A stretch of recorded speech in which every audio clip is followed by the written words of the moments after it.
हम बताना चाहते हैं कि मैम जो है आपके पिताजी स्वर्गीय सत्यदेव सिंह जी भारतीय जनता पार्टी से गोंडा से भी सांसद रहे हैं, बलरामपुर से भी सांसद रहे, बड़ा नाम था भारतीय जनता पार्टी में। अटल बिहारी वाजपेयी जी के साथी थे। और वर्तमान पीढ़ी की हम बात करें, अध्यक्ष है हाँ वैभव सिंह जी, राष्ट्रीय महामंत्री है भारतीय जनता पार्टी युवा मोर्चा के। तो बड़ा नाम आपके साथ।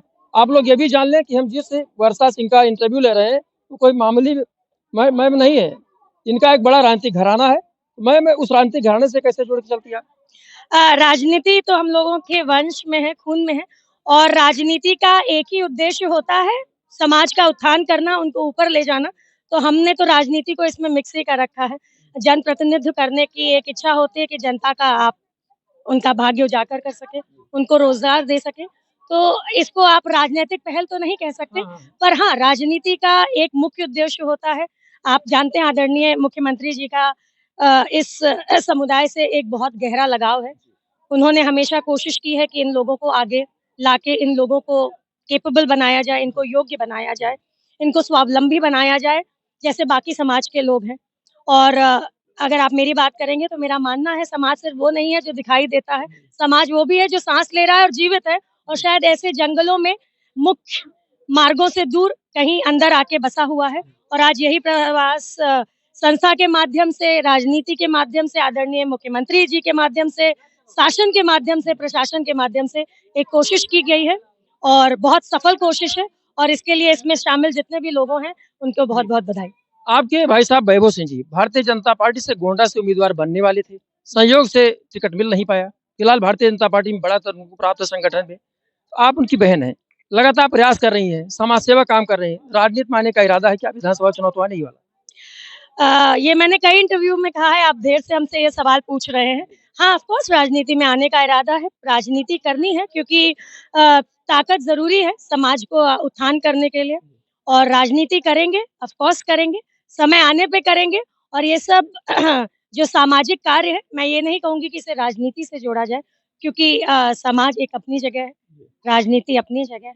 पर ये सत्य है कि राजनीतिक परिवार से आते हैं। तो समाज सेवा है ही। बिल्कुल, और वही कर रहे हैं, तो राजनीति तो हम लगातार निरंतर कर ही रहे हैं। हाँ, समय आने पे जल्दी ही किसी दायित्व पे आप लोगों को दिखाई देंगे। भाई साहब तो चूक गए थे, इस बार आप चूकेंगे नहीं। चूकने का विषय नहीं है। आप देखिए, हम एक डेमोक्रेटिक नेशन में रहते हैं, सबका अधिकार है टिकट माँगने का। और आप समझिए कि भारतीय जनता पार्टी या कोई भी पार्टी किसी एक सीट पे किसी एक ही व्यक्ति को कैंडिडेट बना सकती है। तो ये चूक तो शब्द सही नहीं। अधिकार सबका है राजनीति में अपना भाग्य आजमाने का, जिसका जब सितारा बुलंद हो वो राजनीति। बलरामपुर आपकी कार्य क्षेत्र, बाहर के लोगों को लड़ा गया, आपके परिवार से कोई लड़ता बलरामपुर सीट हाथ में होती? देखिए, कोई भी जिला या क्षेत्र किसी एक व्यक्ति विशेष का नहीं होता।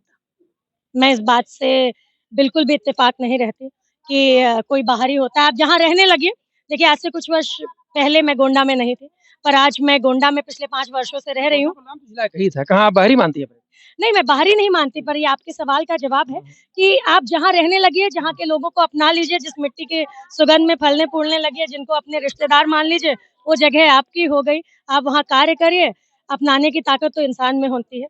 बस एक प्रश्न, विधानसभा लड़ना है यहाँ या नहीं? बिल्कुल, विधानसभा, आगे आने वाले समय में लोकसभा।